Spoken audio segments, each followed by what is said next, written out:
Hello, Hobbits. Oh, Hey, I wanted to get on too. you should. You should just wave and join sometime. I should just sit there quiet with like word bubbles and just put them over my head. Shot meltdown. You're so They funny. just come out. Shot meltdown. Shot meltdown.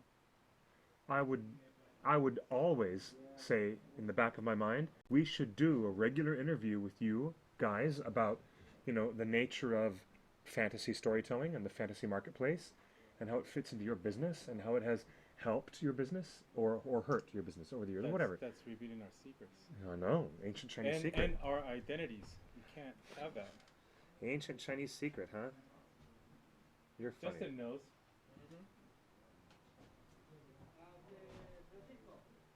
Aquí, Luis. No, la puedes cerrar y sacar esa mesa y tirarla para abajo.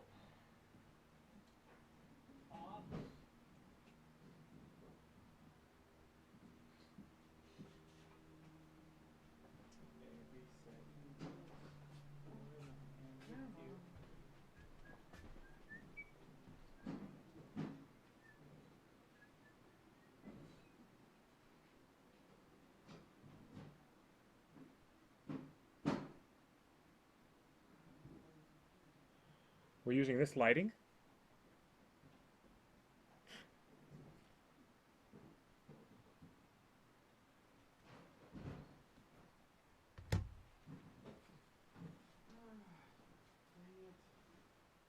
What's wrong? They stop. The second screen stopped working. Stop.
I'm gonna log into the. Yes. Yeah, very good. I'm going to log into the Ustream. Actually, yeah. We can't do this in the dark like this without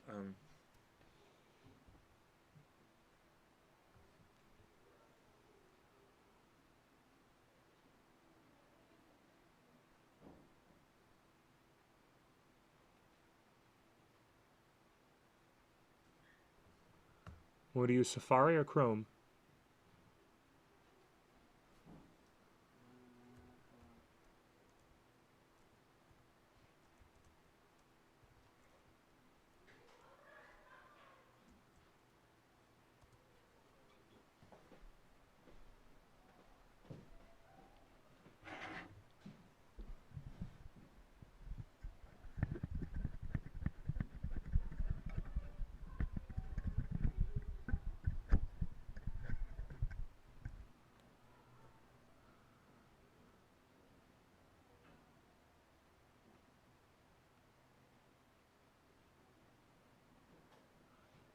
Thank you.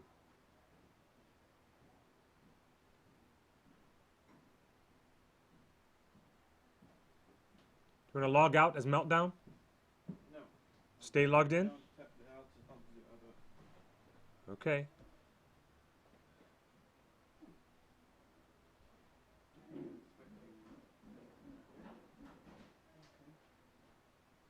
Alright, let's do this. Meltdown Vault? Let's do this. No. That's why I asked you. Do you Hello. want to log out? Hi, everybody. Hello. We're just joining the chat right here. I hear some microphones are live. So we're on the Ustream, ladies and gentlemen. And we're at TheOneRing.net/live. As always, we are at TheOneRing.net/live, and we are just about to begin the video portion of our program. We're loading. We've got so much to talk about this week. It's like the last 24 hours have just been Hobbit overload. Hey, Aruvendal. Hello there, I stole the One Ring. Can we pop this out? Is this how you pop Can this it? out? Yeah, there actually you it go. does. There it goes. Wow, that should be a nice full-size, robust chat room for us to enjoy. Robust chat. Welcome to the OneRing.net Torn Tuesdays. Every Tuesday at 5 p.m. Pacific, now daylight savings time? It's a bit strange to have your hour lost Oh, or gained, but you live in Arizona, you don't have to deal with this. You live in Arizona, you don't have to deal with the time change, as you know. Hello, my name is Clifford Broadway. You can follow me on Twitter. Follow me on the Twitter Twatterbook as QuickBeam2000.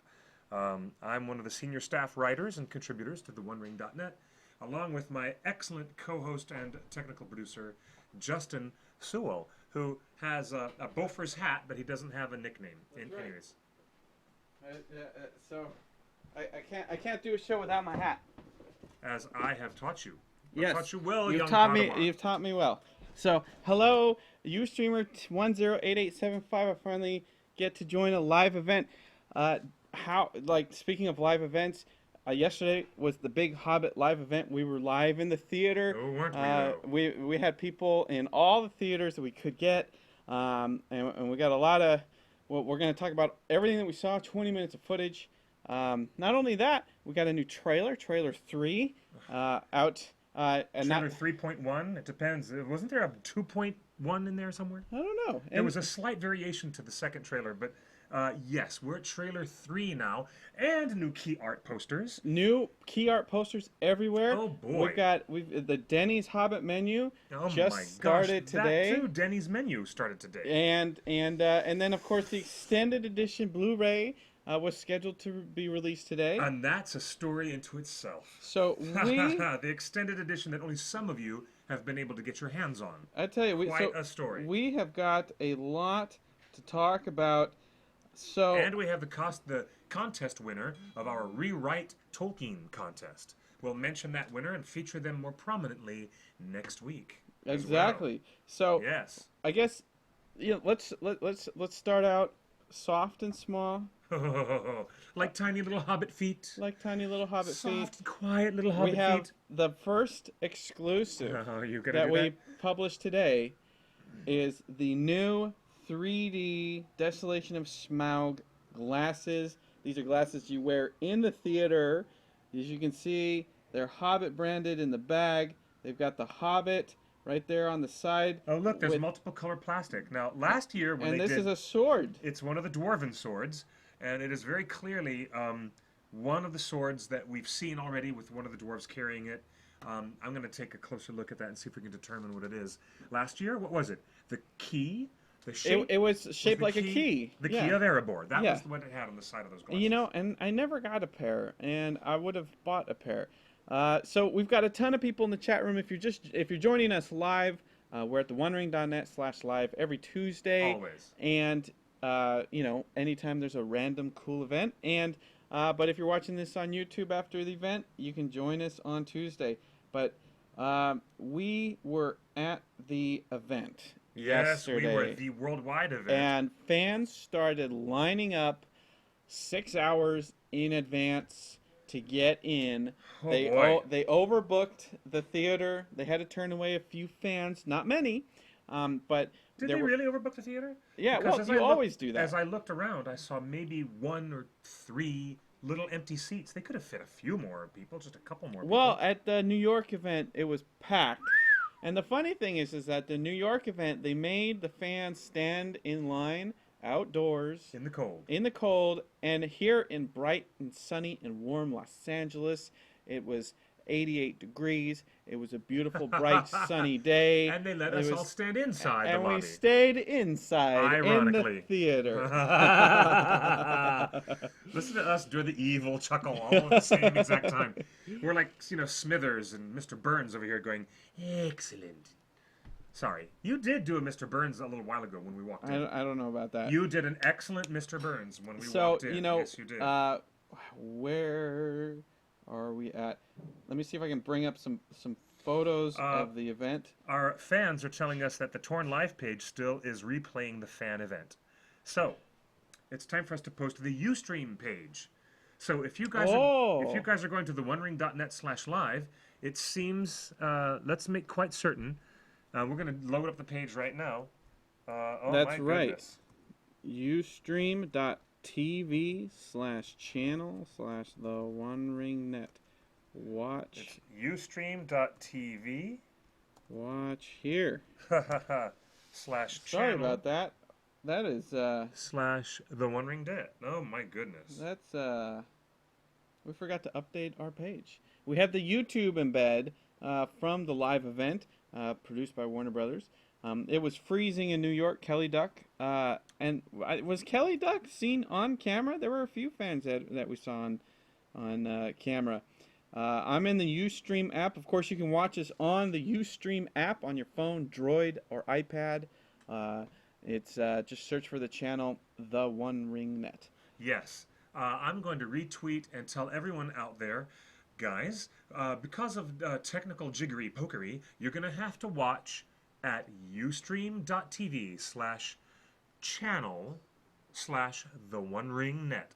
All one word. Okay? This is a picture of inside the theater. You can see the line kind of went in and out of the costumes that were on display. We had Thorin, Gandalf, and Bilbo costumes on display, but weren't the only costumes there.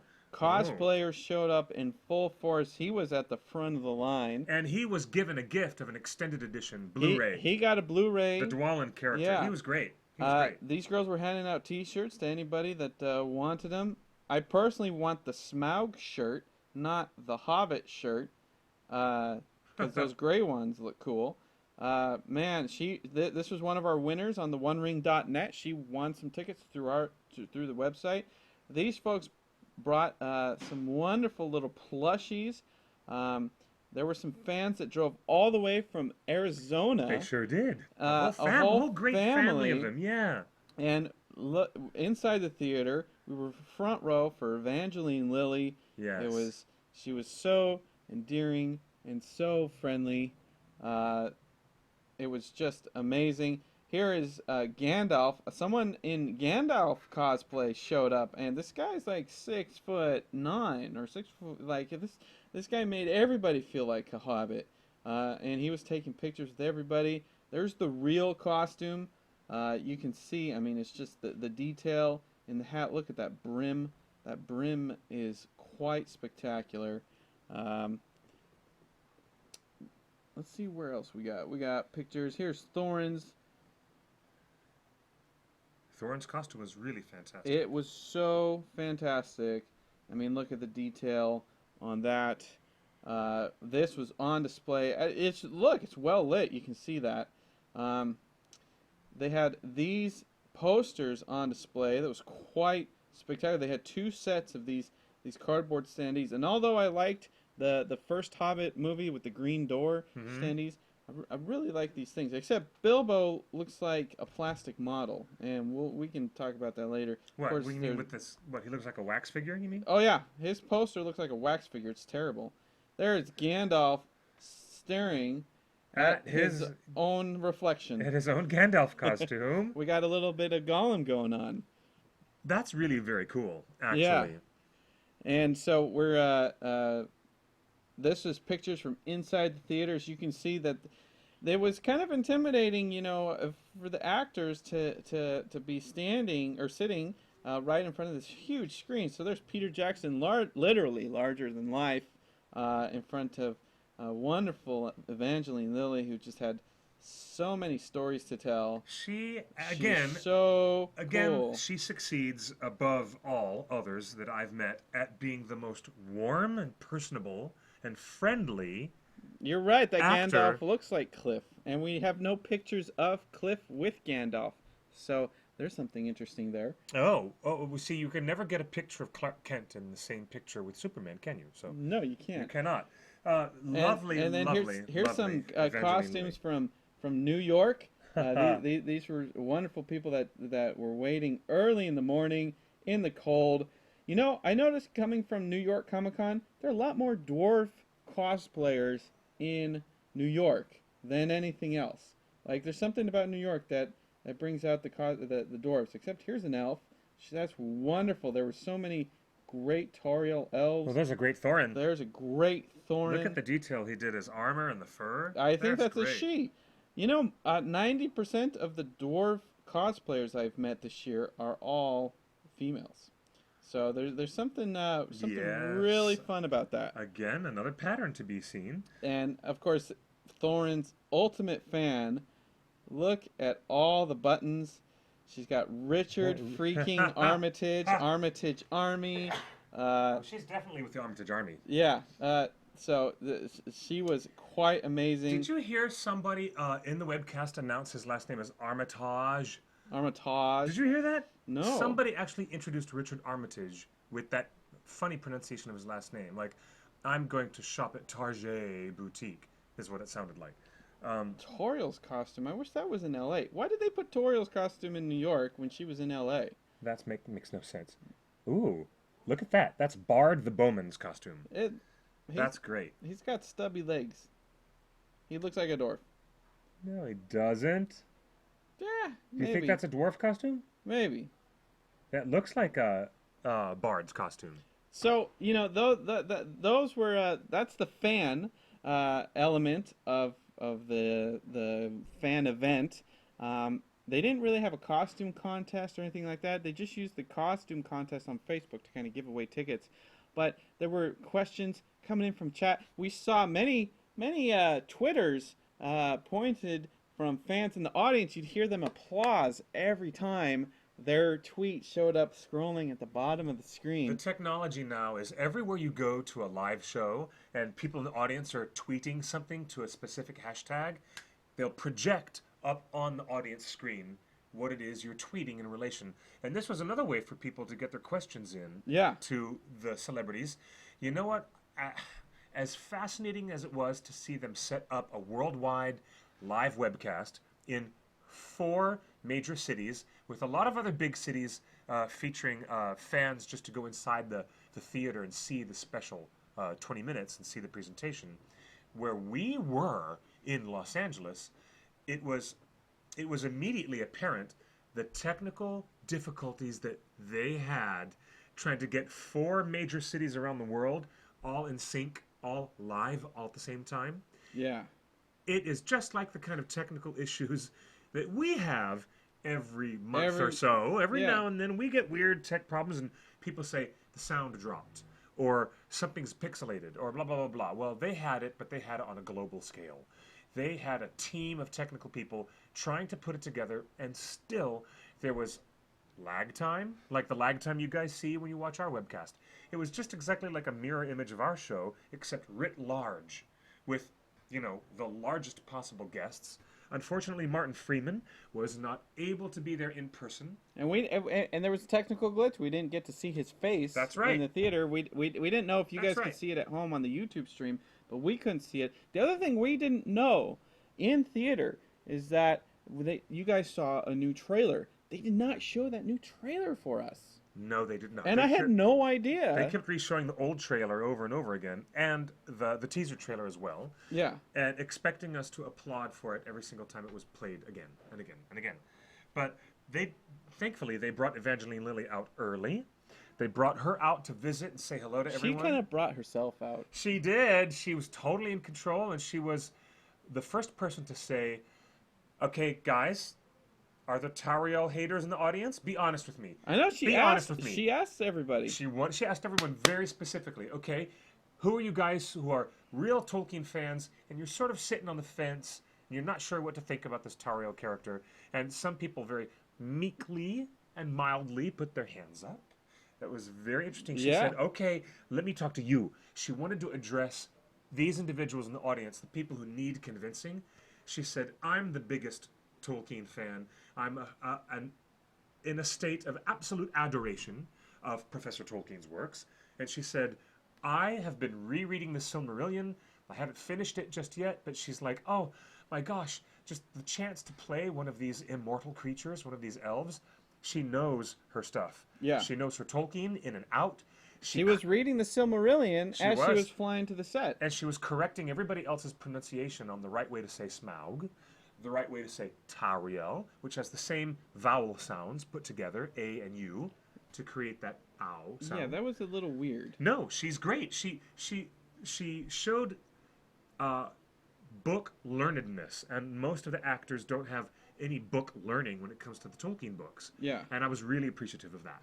I was very, very glad to hear her say that. You know, we got a question from Sexy Hobbit in the chat room. Are you going to do a live frame by frame of the new trailer? Yes. Next week, we're going to dive in deep on the new trailer, the new production diary. How about the new poster that they unveiled yesterday as well? The new poster. The new theatrical poster, well, yeah. There's a ton of new posters. I don't think it's just theatrical poster. I think these are just all character and project posters. Oh, well, there was one particular poster that looked like, you know, one of those great Amsel posters for a Star Wars movie. Yeah. That had portraits and mini portraits of all the characters in this cool collage.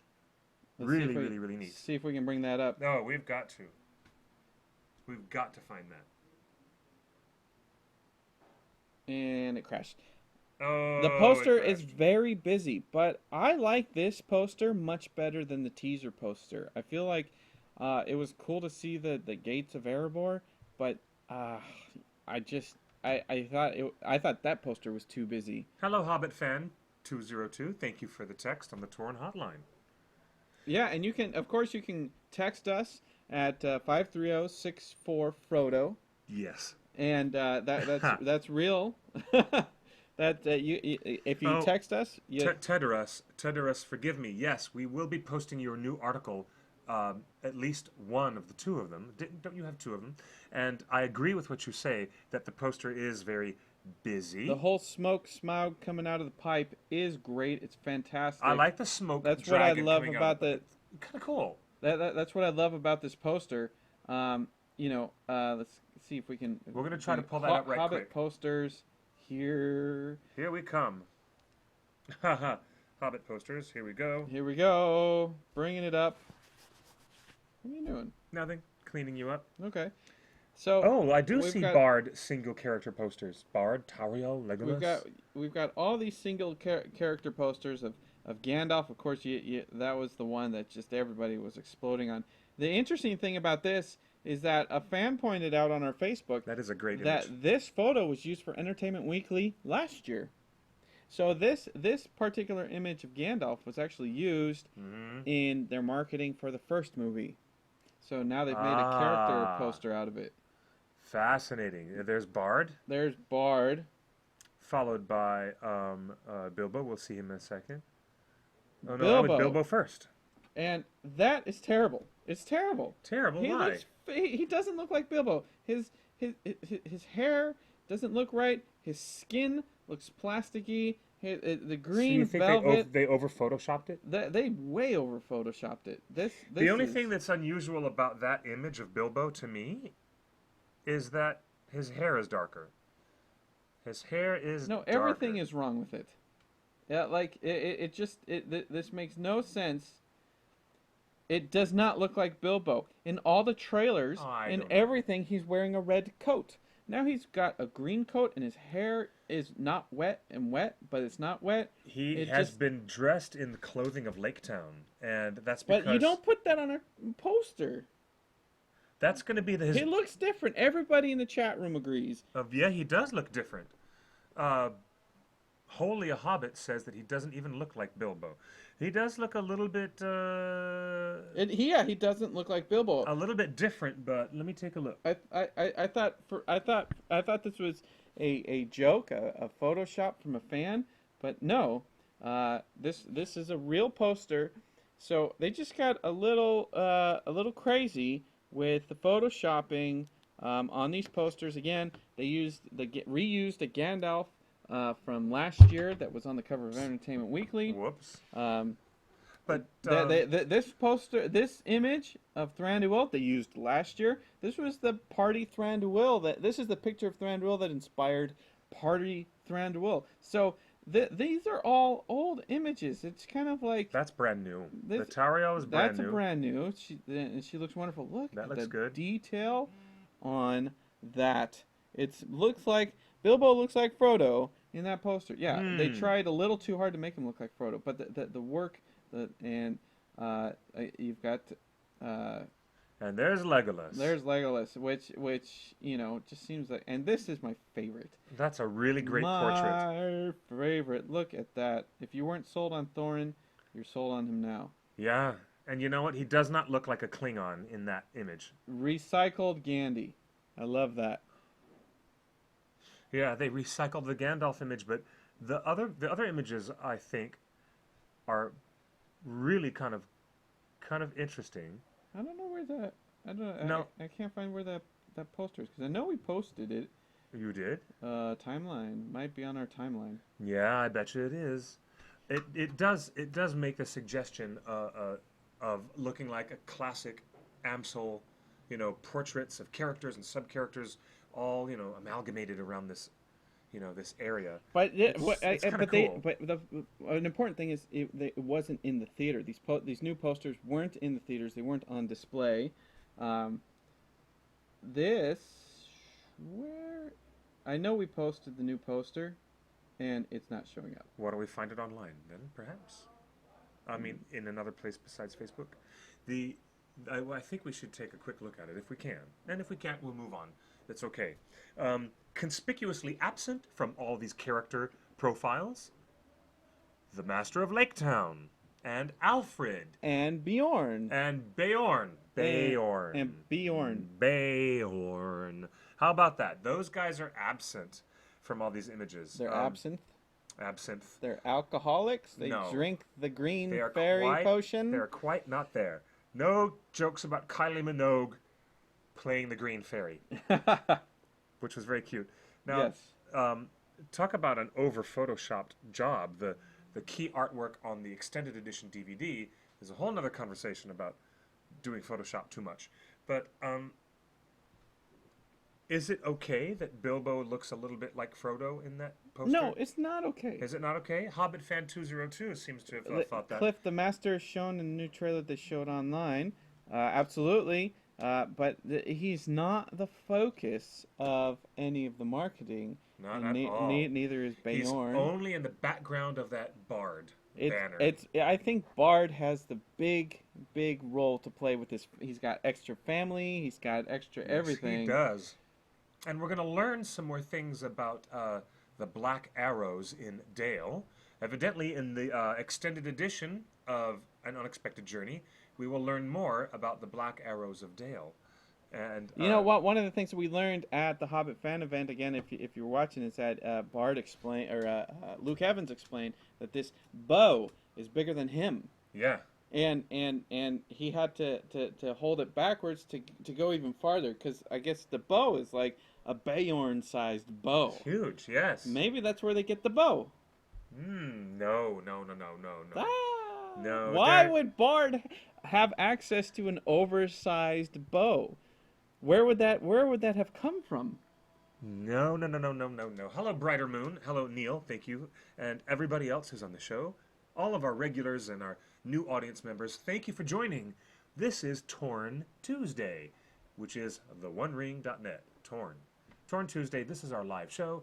We're trying to parse through some of these fascinating tidbits that we learned about yesterday during the Worldwide Hobbit fan event. And are you going to show that brand new trailer?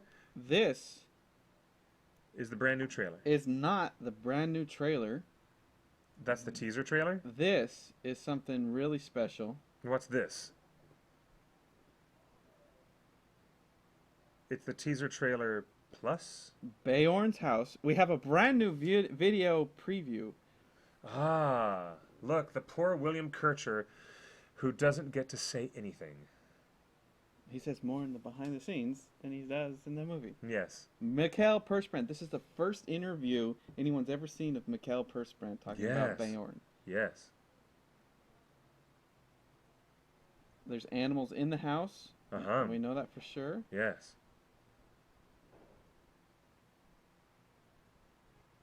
You guys have never seen this, have you?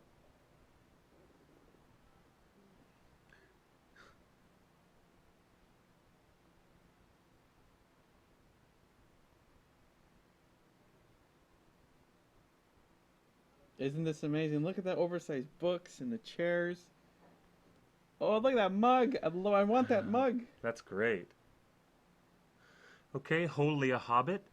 What question did I fail to answer? Tell me again and I'll try my best. I love Martin. Look at all that salt and pepper in Martin's hair. Oh, look at those rugs. You know everything was made by hand. Oh, that's fantastic. Isn't this house amazing, guys? What do you guys think? Does it give you some cosplay ideas or furniture ideas? Is there no sound for this? Yeah, they should be hearing it. Wow, chess. There's the full outside.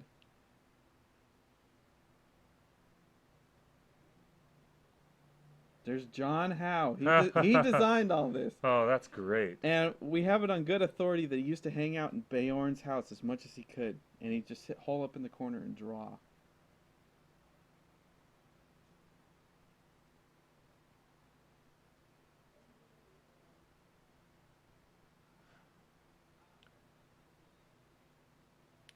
Teteris and others are asking, where does this video come from? I know. It's crazy, right? You guys have never seen this, have you?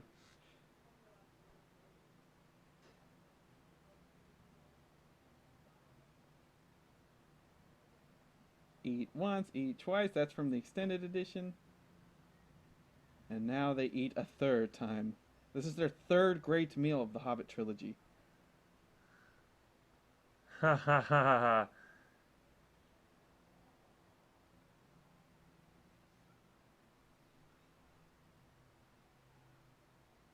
So you've seen enough. You've seen enough of that.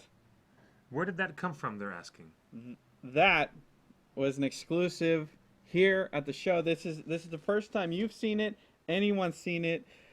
This is amazing. It is on exclusively from this Hobbit menu at Dennys. Dennys has activated their menu. And there's little QR codes on the menu that you can use your smartphone and activate it on your smartphone and watch making of videos while you wait for your food to be cooked. Dennys, oh, I see. You can watch exclusive video content on your smartphone while you're at the restaurant. And that was one of the special videos that you're supposed to only watch at Dennys. That was a Dennys exclusive video. That was a Dennys exclusive video. Fascinating. Isn't that great, guys? You guys can download a free QR scanner. You can get, there's millions of them. Get a free QR scanner for your smartphone and go ahead. Check it out. Yeah, and in fact, you can use the Layar app, Layar. It's free app, and there's it's on the menus.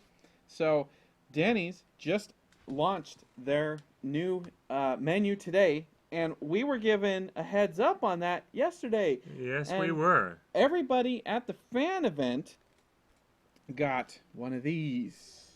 One of these. It is a little coin. You can hear that. It's a little coin that says that has a picture of Erebor and it looks like a Triforce.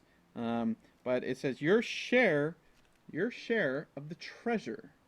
Your share of the treasure. Oh, that's cute. It's so, a dwarf coin. A lot of people have been asking about Dennys this week. Do they have trading cards? Dennys does not have trading cards. They have gold treasure coins. They have gold treasure coins. And the people that came to the Hobbit fan event exclusive got a 20% off your entire check coupon on the back of the coin. But you get to keep the coin. So no trading cards. No trading cards this time. Hear that? That's the sound of real dwarf gold. That's dwarf gold. I think gold still smells like dragon dung. Much better. Right here. I'd rather have a piece of dwarf gold than trading cards. I agree. A cool dwarf gold. And that is a cool collectible. Now, so this is a sneak preview of all the menu. Behold the riches of Smaug's lair. Build your own Hobbit Slam. The new thing that everybody's freaking out about is honey cake French toast. Honey cake French toast. That's what I had this morning. You did? They have new sweet potato pecan pancakes and a hearty breakfast sausage. Look at that food.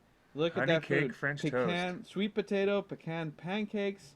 The honey cake French toast is so wonderful, so good. And then what's that? It's a special burger. It's Smaug's Fire Burger. Smaug's Fire Burger. Welcome back to Middle Earth, where fortune and flavors await you. Go forth and devour. Hand-pressed beef patty with 7 pepper blend on a grilled cheddar bun with X sauce, jalapenos, melted pepper jack, red onions, pickles. This is a fiery beast. Oh my gosh. They're really going to feed us that. Bilbo's Breakfast Feast. That's what I had. Bilbo's Breakfast Feast. You get... you did not, really? You get mushrooms and mushroom and eggs. You get some potatoes, sausage. Spinach and mushrooms in your scrambled eggs is wonderful. That's something I would eat, for sure. You've got Hobbit Whole Breakfast Returns. That was there last time. Yes. That was a very fun little thing that they had. What else? Hello, Jenny. Hello, Jenny. Welcome back to our live show. What happened here? I wanted to say hi to other people who are there. As far as we know, all Dennys are going to be participating in this. They may not have it in their kitchen yet. Did we receive a little plush? No. Ball for a toy. A great start or end to your Middle Earth. They've got Radagast Red Velvet Pancake Puppies. That was the longest title that you could call a pancake puppy. And Radagast Red Velvet Pancake Puppies Sundae. Oh, that's nuts. It's just insane. Guys, and it's all got sugar, cholesterol, salt, and fat. And that's what it is. I had a brand new Bowman's Brew pumpkin coffee. Basically, they branded the pumpkin spice latte as Bowman's Brew. Bowman's Brew. And you can also get Bard's Pumpkin Pie Milkshake. And this is cool. If you look at the bottom right of your screen, this little drawing, you can use the augmented reality, and it gives you a full screen preview of that drawing from John Howe and several other drawings from John Howe, pre-production drawings. And of course, I expect my paycheck from Dennys to arrive any second. Since you're asking, guys. And that's what it actually looks like. Yeah, the pictures are can be all fun and games, but that's really what you get. You got mushrooms, spinach, eggs, a big old sausage, and some French toast with maple on it. Is that the honey French toast? The honey bread? That's the special. So, oh my goodness. So that is the Dennys. If you went to the fan event, you got one of these coins, and I guess we don't have details on how they're giving out these coins, but it's not going to be the same as the trading cards. But we're going to have more information in the coming week, all about Hobbit menu. If you go to TheOneRing.net, we've got high-res scans of the whole menu, and we've got a little more details on each custom thing on the menu. Very amusing, but certainly appetizing to many of us. Not appetizing to me, but very... What? You don't want to eat like a hobbit? I have actually avoided Dennys for many, many years, and I'd rather eat at some local mom and pop restaurant that has more snazzy food. Really? But anyways, that's okay. Sometimes I run into Denny's when there's nothing else open. You didn't eat at Denny's last year when they had the Hobbit menu? I tried, and they were out of everything. Sorry, we're out of the Shire sausage. The egg in a Hobbit hole. We're out of it. You want this? Oh, we're out of it. Sorry. I went there last year and tried, and they were completely out of everything I wanted to eat. So it was nuts. So, anyways, but speaking of being out of things, let's talk about this. Guess what came out today? Well, The Hobbit, An Unexpected Journey Extended Edition. That just came out. If you want to answer someone, just talk to them. No, I don't want to talk over you while you've already changed subject. Back to the subject of the little plush dwarf toy that you sent to us. Didn't it arrive last week? I don't know. But I don't really know, but I thought that I saw something that arrived last week on Wednesday. We'll find it. Don't worry, we will find it somewhere. We've got a lot of stuff going on, but we'll find it. I've got a secret for Cliff, and he keeps trying to just ruin the secret. So hang on to that thought. The extended edition. The extended edition Hobbit just came out. Has become something of a consumer crisis today for those fans like myself who did not download the iTunes version 2 weeks ago. I waited for today so that I could buy a copy and have it in my hot little hands. Guess what? It didn't arrive. It doesn't arrive. The stores don't seem to have it. No store. Nobody has it. Has it except Walmart. In small quantities. And Barnes & Noble. Walmart and Barnes & Noble seem to be the only entities that have this damn There's thing. no displays. There's no cardboard displays. There's no end caps. There's no end of the aisle display to give you a little There's view no of it. signage. There's no stickers on the windows. Even worse, if you go into Best Buy, they will inform you that they're not carrying it. And what's the problem Same here? with Target. It's MIA. There's not even a coming soon sign or a label on the thing saying it should be here. Oh boy, boy. And so we are getting reports that there were production delays and shipping delays on both the Blu-ray and DVD, all versions of it, and the cardboard displays. Usually this stuff is shipped to stores the Friday or Saturday prior. So it gives the store a couple days to, play origami with those cardboard, And sometimes they standees. rearrange their shelving so that there can be a more prominent display of this big featured item. The item that everybody was going to buy today. A lot of people are looking at their cash registers and thinking, oh, sugar. We would have sold X amount of those today, but they're not here. Ustreamer 803072, you're right. Walmart and Barnes & Noble were the only ones that had copies. And if you look at almost all the pictures of people posting, they have Walmart stickers on it. And so we're hearing that there were shipping issues, and this is crazy. But if we went back and we looked at some of the footage from yesterday, and we kind of racked our brains. And if you remember correctly, yesterday during the live event, which was supposed to advertise the extended edition, they just showed the one scene of Beaufort singing and dancing, right? Which was really great. Really, really cool. But Beaufort is singing Frodo's song. More importantly, from it's not what they showed; it's what they didn't say. Yes. And at no point yesterday in this worldwide event that it was. Trust me, they spent over $1 million putting this together. They spent $1 million to advertise the release of the extended edition DVDs, and not once did they say when that extended edition would be on store shelves. No, they didn't mention it at all. That was a bit of a weird omission. Now I know why. We made note of it yesterday inside the theory. Like, he didn't even say it will be out tomorrow. He didn't even say it will be out this week. He didn't even tell. Nobody told anybody. Nobody told the fans and the audience watching. I mean, we're talking. They spent millions, and millions of people were watching, and they never said, "Go pick it up tomorrow," or "Go get it at your local theater," or "Go get it at your local store." So there is something going on. There are orcs circling, and we don't know what's going on. There's mischief afoot. And circle back. Why did the iTunes version come out 2 weeks ago, and why was it released in secret? You didn't see any promotion or publicity. You didn't see any TV commercials saying, now available on iTunes, Hobbit Extended Edition. You always see that.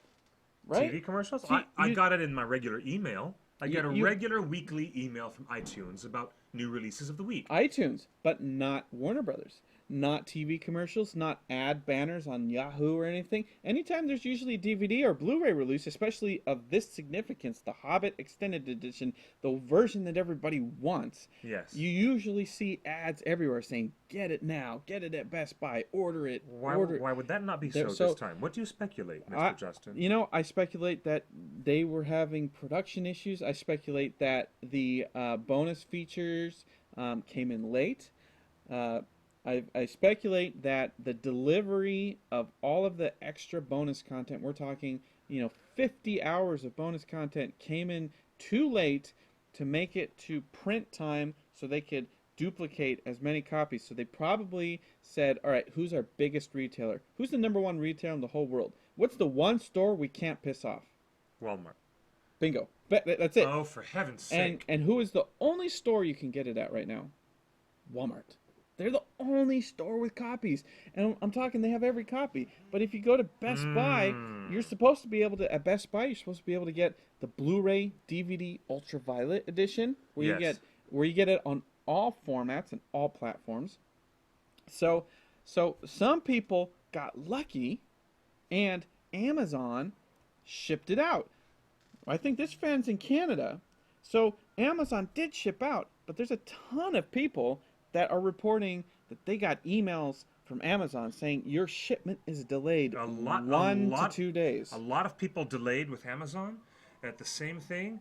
Wow, I am really blown away. Sexy Hobbit says iTunes has 8 hours of bonus content. That's not 23 hours of bonus content. There is a lot on the Blu-ray disc. A lot on the Blu-ray disc. Well, it's 5 or 6 discs. Yeah, it's the same appendices that, I think it has extras on the Blu-ray disc. Again, where's the details? Where's the press release? Where's the commercials? Now available on DVD. I should be seeing this all over Adult Swim. But I'm not seeing anything. Plus, there's no advertising. And it was curious. And we had a lot of people report into Spymaster that yesterday's Sunday's newspaper trades. When you get your Sunday newspaper and you have the full week of what's for sale at Best Buy and Fry's and Target and Kmart and everything like that. Not one mention of The Hobbit. That is a bit weird. Not one mention of The Hobbit. That's a bit weird. And then you combine that with yesterday, where Peter Jackson, nobody mentioned a release date for the Blu-ray. Nobody said, pick this up tomorrow. If it becomes a real problem, should we pick up ours right away in case the other stores don't ever get it? Is it nobody has it? Is it possible that they will not complete mass production of these extended editions, and they might end up becoming rare? They will. They'll complete it. We just don't know when. Look, there's a Blu-ray 3D pack. So there's Blu-ray edition. There's Blu-ray 3D, Blu-ray 2D. Blu-ray combo pack, which is Blu-ray DVD Ultraviolet. There is the DVD version. So there is there's something going on in Middle Earth, and I don't like it because I went to 5 different stores today. Did you find one? Here in Hollywood, in the center of all things entertainment. And not one store received copies. That is a bit odd. That's very, very odd. Received copies. Where is the nearest Walmart to us? The Valley? Off in the San Fernando Valley? Studio City? Yeah. Yeah, right around there. That's the only place to get it. Peter Jackson mentioned the EE in the live chat. But yes, he did. But he didn't mention the release date. So good, we're talking details. We're reading between the lines. Thanks for that, Michael James. He did mention it. I mean, we got the Bolfer singing scene, which was amazing, fantastic, Bolfer. But we didn't. No one told us this will be out tomorrow. Get it tomorrow. Get it this week. Get it next week. Get it before Thanksgiving. Get it for Christmas. Get it for your friends. Nobody gave us a date. So I think there's something going on. There's some kind of Pay no attention to the little man behind the curtain. There's a lot of something going on there. But because here's what I know, and if you saw, like, the very first 3 days are the best day to buy a Blu-ray combo pack, because that's when it's cheapest. Best Buy, Target, they all put it on sale in its first week. At a very discounted price. That's true. That's true. And they only put the first shipment on. The second shipment, they take the sale price off.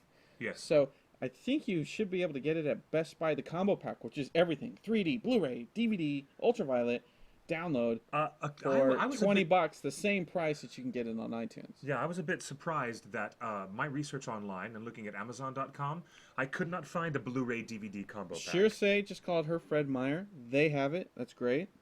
Oh, all right, yeah. Azog the Defiler, Orc Bean, Interrogate. We're going to talk about the new scenes in just a couple minutes. But so there's something there's something amiss in DVD land. But another cool thing that we got yesterday is a preview of the song. Of this song. We saw the full music video, which was written and arranged and sung by British pop star Ed Sheeran. Ed Sheeran, who is a multi-instrumentalist and songwriter. Very, very talented guy. Hit play on this. But here it is. I See Fire. And here are the lyrics.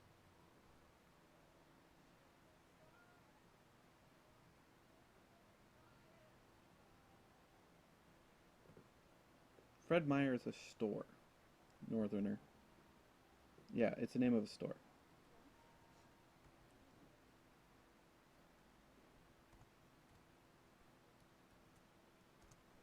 So let's give a little bit of context. Ed Sheeran is a major international pop star. Yes. Like multi-platinum in the UK.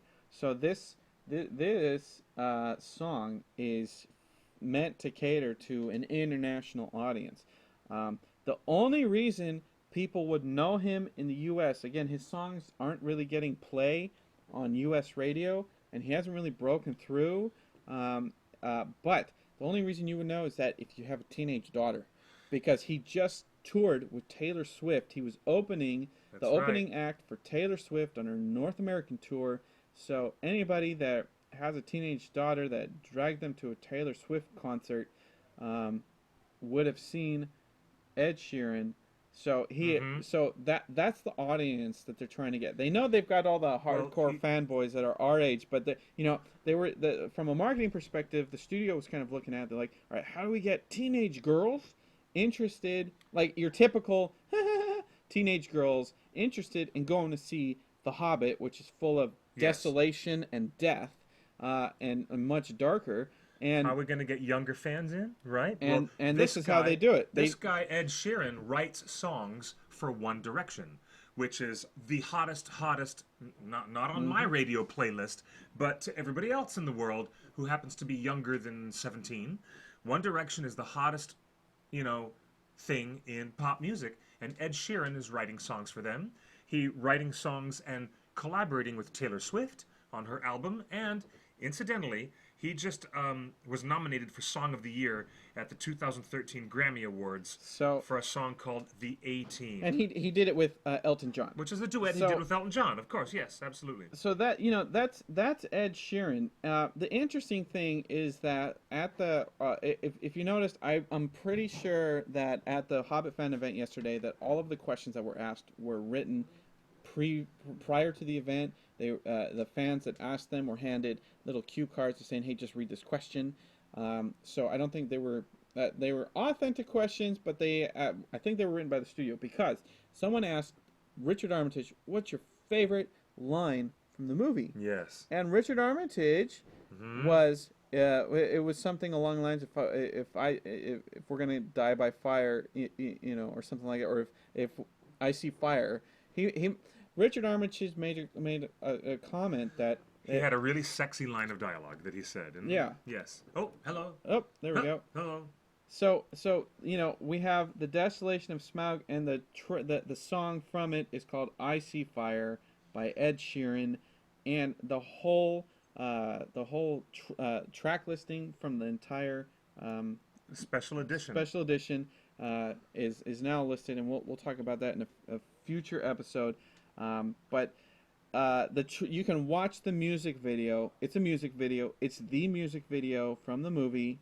It's on Peter Jackson's Facebook. If you go to Facebook for Peter Jackson, you can watch the whole video that we got to see, and that leads us in to the special footage when Peter Jackson signed off to the internet. He showed you guys the trailer number 3. We did not see that in the theater. I didn't know it existed before the movie, but I didn't know it existed until I got home that night. We didn't see the trailer. We had no idea there was a new trailer. No, we weren't even told about that. We weren't even told about it. We were much too busy focusing on the 20 minutes of stuff that we saw. So which we will get to in a minute. So he introduced the music, the new trailer, and then he cut back into us in the theater and said, "All right, we're going to show you guys something, but turn off your cameras. We don't want this leaking out." And then he played the music video, the black and white music video to that song that we just heard, which now you can watch on iTunes or on Facebook. And since you guys are asking my opinion and Justin's opinion, I love this new song. I love everything about the song, the way it's written, the fact that this young man plays the different violins, the different stringed instruments, and the guitar, and sings himself. And I really, really like the fact that they're using all male vocalists for Hobbit end credit songs. Conversely, from Lord of the Rings, which is all female. All female vocalists. And I really, really like this song. I enjoyed the one that Neil Finn did last year, particularly because there was anvil, the sound of hammers and anvils in the song. But I like this one much better.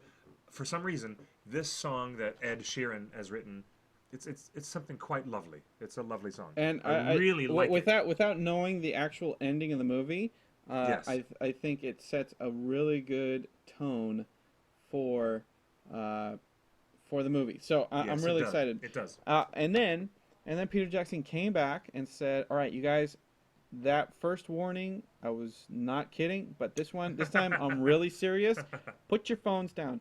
And they had a guy standing in the corner of the theater with infrared goggles on, watching the entire theater, looking for cameras that or the glare of glass that might be pointed at the screen. Yes. So they were really serious about this. But Peter Jackson told us specifically, it's like, no pictures, no photos, no audio, but blog about it as much as you want. So let's talk about what we saw. The first thing that we saw, Bilbo and the Spiders of Mirkwood. The scene starts out with Bilbo climbing a tree, and he's climbing. He's like, telling the dwarves, I'm getting there. And this is one of the most important, memorable parts from the Mirkwood journey. The dwarves are down under the eaves of the forest. They don't know how far they have to go. They're pitch dark, lost. Miserable darkness. They're lost. And who? They don't send any of the other dwarves up the tree. They send Bilbo to go up. And he breaches the top of the canopy and sees all those beautiful butterflies. Full of blue butterflies and red leaves. They're supposed to be dark purple, and there's black, this panning shot, and that's when Howard Shore's original score kicks in. Yeah. And welcome back, Howard Shore, to Middle Earth. Really nice stuff. Finally, I'm hearing something that I wanted to see and hear together, married. A good Howard Shore score in an epic shot, and as the camera pans around, you see the lonely mountain, and then you pans out anymore, and he sees this giant lake, and he yells down, it's like, we're almost there. I know which way to go, and everything like. And so he's really excited. He takes a couple minutes to take in the sunshine and the butterflies around him, and then he sees the leaves shake, and similar to what we saw. When the orcs are attacked by the Huorns and the Ents you see in the extended Two Towers. At the end of the Two Towers, you see the things. So there's some kind of creatures under the forest canopy coming at you. And so Bilbo looks down and it's like, you guys, I know which way to go. Way to go. And they don't answer. Here's my issue with that scene. We need to give everyone a spoiler warning. A lot of you fans would like to maybe save this discovery for when you see it in the film in about a month and a couple of weeks. But guess what? We're going to talk about it. in detail. Are we not, sir? Yes. So we're going this to talk in is detail. spoiler. You have been warned, everybody. You have been warned. And thank you, Brighter Moon, for the spoilers ahead. Wise Wizard 9, we just played a clip of the song just a little while ago, just a little bit of it. We may play some more of it as we end the show, perhaps. But if you want the spoilers, stick with us. Stay right here. Join us on our interactive chat at the Ustream website, and that is ustream.tv/channels, plural, right? Channel Singular. ustream.tv/channel/TheOneRingNet. And don't forget to join us on the Torn hotline, which is... Text us, 530-64-FRODO, 530-64. Anyone know when the official... 530-64-FRODO. Anyone know when the official soundtrack, it comes out the week that the movie comes out. We have it on possible authority that it might come out next week. It might come out the 12th.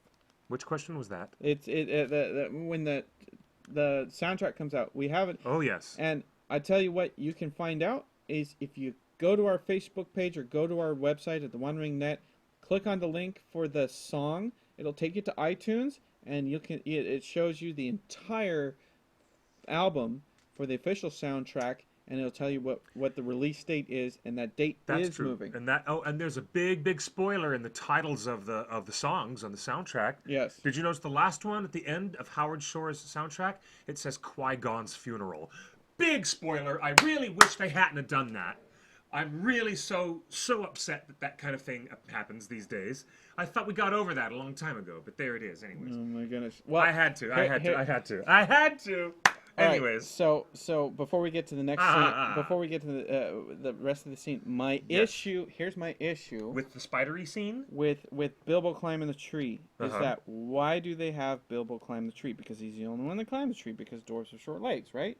No. Dwarves are capable climbers. Why didn't? But in the book, they send Bilbo to do all the unpleasant little dirty things that they don't want to do. They don't want to go down and talk to the dragon. They don't want to climb to the top of the tree. Oh, so they don't want to? They always send the burglar to go and do the grunt work. Because I feel like after the end of An Unexpected Journey where all the dwarves climb a tree, like, they were being chased up the trees by the wargs. But they still climbed a tree when they had to. So they're like, why didn't someone climb a tree here? You should consider that they treat Bilbo like an intern, and they sent him to do the stupid filing and the stupid legwork that they don't want to do. That's why they sent him to climb. Here's the biggest spoiler. That's why. Here's the biggest spoiler we saw. Biggest spoiler. Are you guys ready for this? We have been speculating for many years now about will the spiders talk. They talk. They do. They talk under certain conditions. So Bilbo climbs back down from the tree like guys, I know which way to go, and then he slips and falls in a net of spider web, and he keeps falling down, and he realizes he's in a spider thing, and then as soon as he wakes up, there's a spider right above him, and he suddenly sting comes out of nowhere and go. And instead of being helpless in the web, like Frodo was really poisoned and stung by Shelob. He's not poisoned. He's just wrapped up. He's just completely wrapped up and unconscious, and Sting comes out of the cocoon. Yep. Stabs that spider right there, and so he notices where all the other dwarves, and he starts to see that there's more than one spider, and he starts freaking out. So he hides behind a big tree trunk, and all the spiders are like gathering all the dwarves and and he's like, how am I going to get out of this? And then he remembers, I can go invisible, because he was invisible before. So he reaches into his pocket.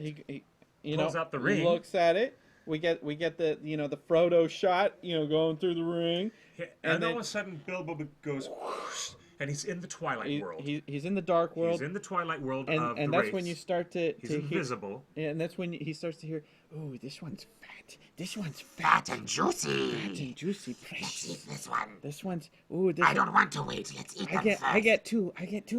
Oh yeah, you hear all the spiders hissing and chattering to each other excitedly about the feast that they're about to have. The feast. It's really cool. And they talk like this. And it also seems to be a way for the screenwriters to make a new way for this magic to work in this universe. This is not the book universe of Tolkien. This is Jackson's universe. And it explained, and this leads to, this bridges into the original Lord of the Rings trilogy, where Indeed. The Nazgul sound like a scream.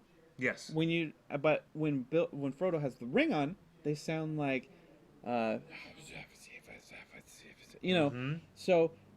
he's setting that up where the sound of the Nazgul is different in the Dark World than in Light World. Yes. And now he's done that here, but now Bilbo can understand they're speaking the Queen's English. They're not speaking Azog, Dwarvish. Like, everybody in the theater can understand what they say, but he can only hear them. And then he takes off. He takes off the ring at some point, and he goes back to not being able to understand what they're saying. The spider says, Where is it? Where is it?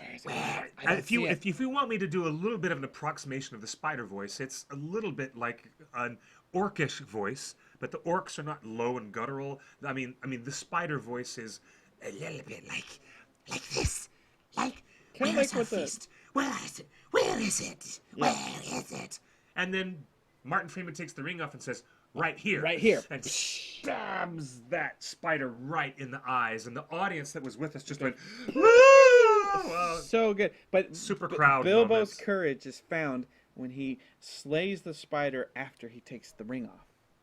Mm-hmm. He does. He says, "Where are you? Where are you? I know you're here." And he says, "I'm right here." Boom. Yep. Woo. Yep. That confidence of Bilbo. It ties into that bit in Bree when Frodo puts on the ring and hears Sauron's voice.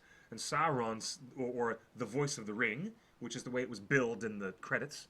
And you hear Frodo hearing this evil voice, and the eye of Sauron is suddenly there in the prancing pony. And it says, there is no life in the void, only death. It says, I see you. Remember that? Yeah. Remember that? And well, this explains This something. explains why he can hear him Explains in a the little bit of Dark something. World. But I still have a problem with Radagast being able to see and be attacked by a Twilight ring wraith when Radagast does not have any magic ring on. That wasn't part of all this. I know, but that's just a little bit of inconsistency. So they just faded to black, and then a new scene started, and we're inside. We're inside the lair. It feels like a lair of Thranduil. No. Thranduil's realm is actually an underground cave, and it is unusual in the world of Tolkien, except for in the Silmarillion, for any of the elves to be anywhere underground. Usually that's the dwarven bailiwick, is for dwarves to be underground. But here, these caves are like caves that were opened up by an underground water system, like some so they're interesting among caves. the roots of Yeah. So there's roots of trees coming down, and there's still water running through, and there's bridges, nice detailed elven bridges going through this cavern is partially underground, and there's still little bits of light coming in. Notice there's still some shafts of light. Thranduil, Legolas, and Tauriel. Yeah. And Legolas is holding an orc by the throat. You see that in the third trailer, which we didn't know everybody had seen because we didn't know existed. And so Legolas has got this orc by the throat. Tauriel is interrogating the orc, like, tell us what you know. Why are you hunting dwarves? Why are you hunting? What is so significant about these dwarves? About this dwarf. Specifically, Legolas and Thranduil are interrogating the orc, and when the orc... Why do you want this dwarf? ...refuses to answer about why they were tracking Thorin, Tauriel gets really, really, really impatient. And she almost cuts his head off. She says, you like death? Let me give it to you. And there's a reason That's why. the line. Didn't Evangeline Lilly reveal some insights about her character that nobody else heard? No one around the world would have heard this during the fan event, but we heard it straight from Evangeline's mouth. You know what she said? She said, you guys might want to know something, but my character, Tauriel, is an orphan. How did a Sylvan elf like this be taken in to work for Thranduil's court and work her way up to be captain of the guard?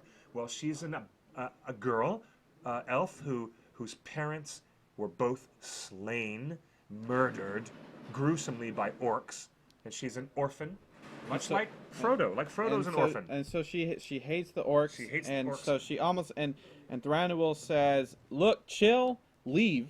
And Thranduil sends her away after she almost cuts the orc's head off. And he's like, "All right, come on, dude, tell me what's in." He's like, "You don't know nothing. You don't know nothing. The master is back." The master is back, and the armies are coming back. The Thranduil says, if you tell us what we want to know, we'll let you go free. We'll let you go without being harmed. And of course, it doesn't work out that way. But the orc says, some cryptic things like this. In particular, he says, "Your world will burn in the flame of war. My master serves the one. Death is upon you. My master serves the one." And he's talking about Azog. His master being Azog, the pale orc, serves the one. That is a cryptic, interesting reference to Sauron.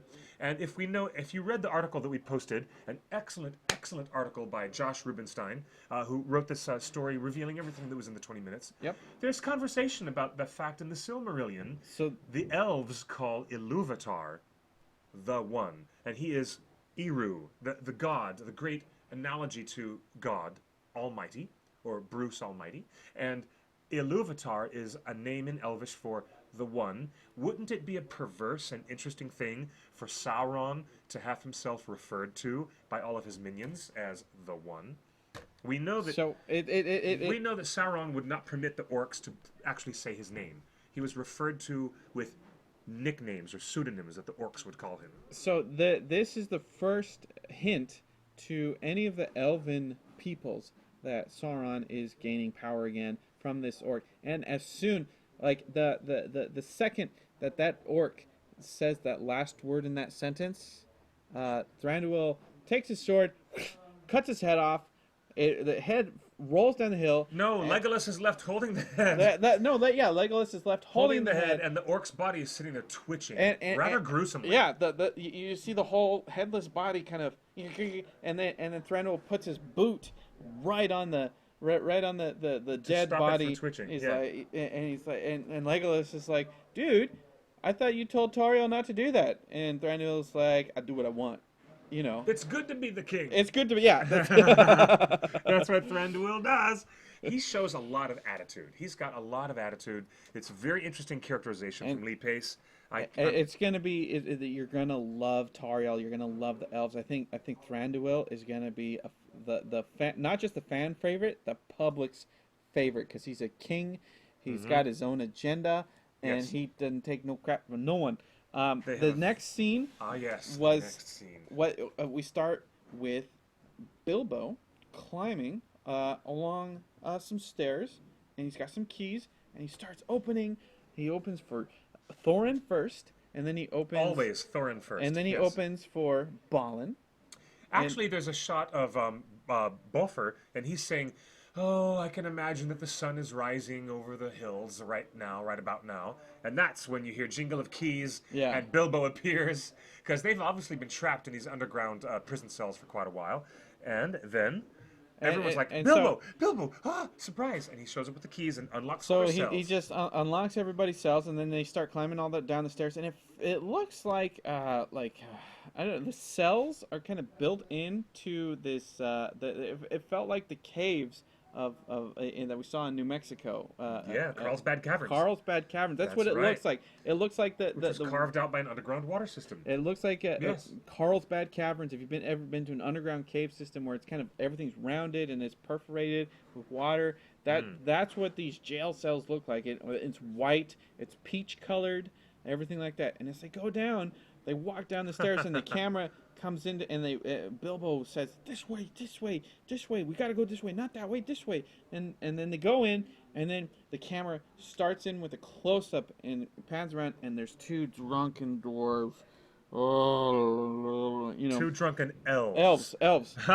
We're used to seeing dwarves. Being drunk. This movie's all about elves. No, it must be very strong wine, because the Legolas doesn't feel any effect of the alcohol when they have that Rohan celebration in the Two Towers, and Gimli has the drinking game and drinks himself to a stupor. And poor Legolas has, I don't feel anything. I think something happens to Legolas in this trilogy that makes him immune to alcohol? We'll explain that. I'm pretty sure. I don't know about that, but here's Tauriel running around. The guards say, they're gone, and the guards notice that the cells are empty. The dwarves are indeed gone. Tauriel is in the distance. So the chase is on. And she's running around saying, where is the keeper of the keys? That's what she says. Where is the keeper of the keys? Where's the keeper? Then the keeper of the keys is passed out cold from drinking too much wine, and passed out on the table. And so Bilbo comes and he's like, this way, and he goes, all right, everybody in the barrels, and they're like, no, dude, like no way. And he's like, dude, get in the barrels, this is the way. And everyone's and like, the other no. dwarves say, are you crazy? You're not doing crazy. that. And then Thorin looks around and says, do what he says. Do what the Hobbit says. No, he says, do what he says. Do what he says. Do what he says. And Thorin... And everybody's like... Then there was a big laugh. There was a laugh in the audience because the grumbling dwarves immediately go and climb into the barrels as soon as Thorin says... And poor Martin Freeman is stammering, saying, please, just... We don't have any time. Shh! The guards are near. Just get in the barrels. Get in there now. So, but everybody gets in the barrels as Thorin tells him to. And then I had no idea Martin Freeman was going to play comedy as much. Yeah, it's funny. And it's very funny. And he goes and he pulls this lever, and all the barrels just go on a platform, and they just start rolling into the water, and then the platform comes bouncing up, doom doom doom, and then Bilbo's like standing there like, oh, I did it. I did. What do I do?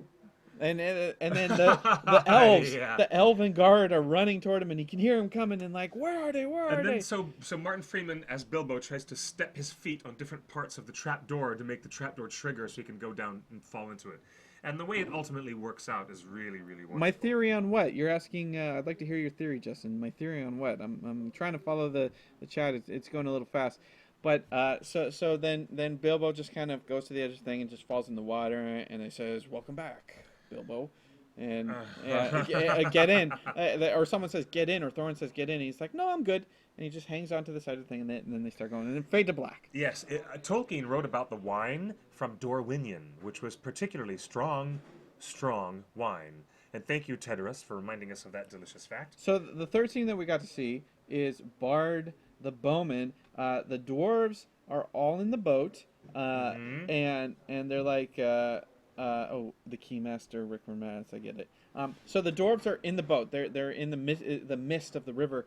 And Bard's like, and the dwarves are like, I can't trust him. We can't trust him. He's like, of course we can't trust him. All we can do is pay him.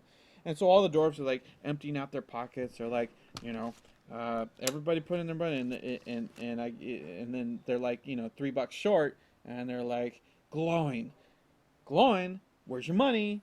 And glowing is like, you know how much I've spent on this little journey? On this venture? How much I've already... you know how much I've already... invested in this venture? And so glowing, Gimli's dad, glowing is the cheapskate of the whole group. Everybody, they've got, their 14 shillings or whatever, and then glowing's like, da, da, da. And glowing starts going into the speech like, you know how much I've invested in this, and blah, blah, blah, and I'm not giving you another pen. And as he's speaking, the mist clears up. And for the first time, the dwarves set their eyes on the lonely mountain. Yep, and as soon as glowing turns around to see what everybody's looking at, and he is just like, here's your money. Take it. Take all of it. He hands him the whole purse. Take all of it. Take all of it. Yes. And so they said, well, we can't trust him. He's gonna run off with the money. Da da da da da. And so Bard, they pull up to Doc, and Bard's like, you guys, just give me the money. You're going to be in more trouble because I'm not your worry. There are guards there. He says, get back into the barrels. So you see Bard go up and kind of, what's up, bro? Da, da, hand over some things. And Bilbo is looking through a peephole in one of the barrels, and the other dwarves have hidden back in the empty barrels. They're back in the barrels.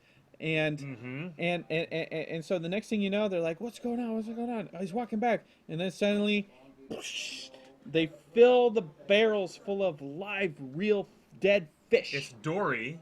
It's played by Mark Hadlow. Dory gets the first dousing of gross fish all over him in the barrel. And then there's a close-up shot of Dwalin and then Thorin, and they all get the dead fish dumped on top of them. And Toriel, Evangeline Lilly, yes, offline, not on the live stream, she told everybody in the theater they actually used real smelly fish for that scene. So that wasn't fake fish. So everybody smelled of fish for like 2 days. Yeah, she said that was real nasty dead fish. So the fourth scene that we saw was Bilbo and Balin walking into Erebor, and Balin's giving him the speech like, all right, you're looking for the Arkenstone. You'll know it when you see it. A large white jewel. And so a dialogue takes place, and da-da-da, and then Balin puts his hand on Bilbo's shoulder and say, it amazes me amazes me, the courage of a hobbit. Of hobbits. It amazes me every time. And Bilbo goes, what? What are you talking about? And Balin says, the courage of hobbits. And then Bilbo looks at him and goes, well, there's a really nice little Martin Freeman moment. A lot of nice Martin Freeman moments. And so Bilbo starts going in, and he knocks on the door. Hello, and it just echoes in the chamber. And then before Balin walks away, he's like, oh, and there might be a dragon. And then he runs away.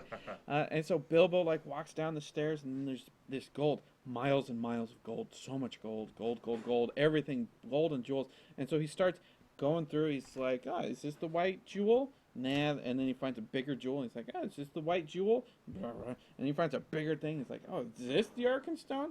And he throws it away. And so you can see he's picking up large pieces of glass chunks and thinking that it's a big white jewel. Yeah. And then it looks a little bit like there's a moment of liquid or liquidity in the gold because Bilbo moves across it like it's just like endless, smoke, like fresh powdered snow on a mountain. It just everywhere he steps just whispers down. It's just exactly cool. Yeah, that's how it is. It's kind of a cool thing of like physics. And so he's going and then a pile of a snowdrift of gold comes down and reveals a closed eye. And he makes a little bit more cool. noise. And the eye opens, and Bilbo freezes. He's like, it kind of reminded me of Jurassic Park. Like, he can't see us if we don't move. Yes, it did remind me of that too. So Bilbo realizes he expresses himself non-verbally with so much physical comedy while he's trying to figure out where to walk, where to move, where to not move as the dragon begins to wake up. Yes. And he hears noise over here. He hears noise over here. He sees the eye going in, and then he realizes this sound over here is the tail. Yes. And you start to see this whole dragon arise. Oh yes. And so, unfortunately, we didn't see any footage of the dragon talking. No new footage of the dragon talking, or we didn't see the lips move. So my theory is that the fact that Bilbo heard the spiders talk in Mirkwood when the ring was on, but he didn't hear it there. And you never see in any of the trailers you hear all the dialogue from Smaug in all the trailers are like, come into the light, let me see you, come into the light. Yes. I'll bet you by golly that the only way that Bilbo and Benedict Cumbersmaug talk to each other is when Bilbo has the ring on and he knows to keep the ring on, and that's when they have their dialogue in the dark world. Or Twilight World, as it's usually called. Yes, that is probably the new watertight method for Peter Jackson to show and have dragon speak and spider speak exist in this world. It seems to be a benefit of wearing the ring. Although I don't remember Frodo wearing the ring and hearing too many birds and squirrels talking to him, but this is fascinating. But he heard the dark powers. He heard Sauron talk. He heard Sauron talk immediately. He heard the Nazgul talk. Yes. Yeah, so he heard multiple characters talk. Arwen heard the Nazgul speak directly to her when she didn't have a ring on. What Give up the halfling, she is. The elves are different. Elves and wizards are different. It seems but so. When you see Aragorn at the top of Weathertop, all he hears is screams. So Aragorn doesn't even hear him, but Bilbo hears him. Well, the dialogue was changed in the movie. In the Lord of the Rings book, there's lots of dialogue of the Nazgul saying, come back to Mordor. We will take you."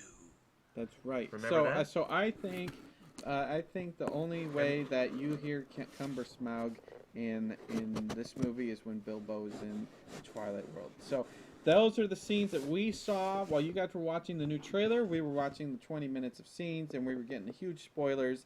And in the meantime, we got fan mail. we film live. I guess it's not film, but we're live here from Meltdown Comics every week. We're above the Nerdist Theater, the Nerdist Showroom. Right now, there's a huge Doctor Who art show, yes, which we that's gave right. you. Jenny's right. I'm sorry to interrupt, but Jenny's right. The Nazgul spoke to Farmer Maggot and the Gaffer as well. Shire Baggins. Yes, and it's like, so the Nazgul, when they want to speak, they can be heard. They can be heard. But I like this. I do like the idea of the ring being an instrumental device for the spiders or for evil creatures, evil things and creatures. Oh, lights. Hello, lights on. Thank you. I like the idea that you wear the ring. You're more susceptible and able to hear evil things like spiders and dragons and wraiths. Oh my. Oh my. So my. we do the show every week here from the Nerdist Showroom, and they're setting up tonight for Justin Willman. He's the host of Win, Lose, or Draw and Cupcake Wars, and he does a show here every week. We live stream it on Justin.tv, so Justin helps Justin. No relation to you. Give you a show on Justin, so you can watch us on Justin.tv at 7 or 8 o'clock tonight. But Pete, you can send us mail at Meltdown Comics in Los Angeles. Just look for Meltdown Comics. It's on Sunset Boulevard, world famous Sunset Boulevard. World famous Viper Room. Yes. World used to famous. be world famous. It's still, everybody dreams of it's a movie. Sunset Boulevard got a movie. Hollywood Boulevard never got a movie. Sunset Boulevard. I'm ready for my is close-up. a great Gene Wilder movie. Not Isn't Gene it? Wilder, Billy Wilder. Billy Wilder. Billy Wilder. Oh, look what we have What here. do we have? We have a special surprise box from Nicole Wildgoose. Uh-oh. Hello there, Nicole, out there in the world. She sent it all the way from Canada. What's inside? Oh, looky here. Oh, look at this. Should I... Oh, wow. What? It's a beautiful handmade Smaug the Dragon. With shiny belly. With shiny gold glitter on him. How cool is this, Nicole? Did you make this? By hand? So amazing. It's really cool. I like this. Look at this cool dragon. Oh, and what else is inside here? There's more than just a dragon. There's... But wait, there's more. Oh, yummy Hobbity biscuits. Yum, yum, yum. What? We got biscuits? And there's a note inside. What does it say? Bofer's Wife biscuits. It says, Justin, since you seem to be looking forward to Smaug merchandise. Yes, I can't wait. And since your birthday is coming up, I decided to make you a toy Smaug. Oh, isn't that beautiful? This is so That's for cool. you. I hope you like it. I also included a few seed cakes. Hobbity good seed cake. I love seed cakes. How yummy. I don't know if you have ever had seed cakes before. I have not. But they're a typical Hobbit treat for afternoon tea. They're really good, so I hope you enjoy them. Thank you, Nicole. How awesome is that? That's so rad. No, Peter Northrunner. Hello, lights on for us. Thank you. And then we've got one more package. In the dark. Okay. What happened down there? Should I go turn the light back on? Yeah, we just got one more fan mail. Hey, lights on, please. What's this? Oh, I don't know. From Kyla. Ooh, open carefully. I'm excited. Oh no, what's in here? Care of the One Ring. Oh, It said wow. open carefully. This has a lot of special packaging. Yes, indeed. Do you know what? We're gonna have to turn the light on so the audience can see this. So you go ahead and open the box up. Take a look at what's inside, and I'll go turn the light on. We can't do a show in the dark now, can we? No, we cannot. Oh boy, Clifford.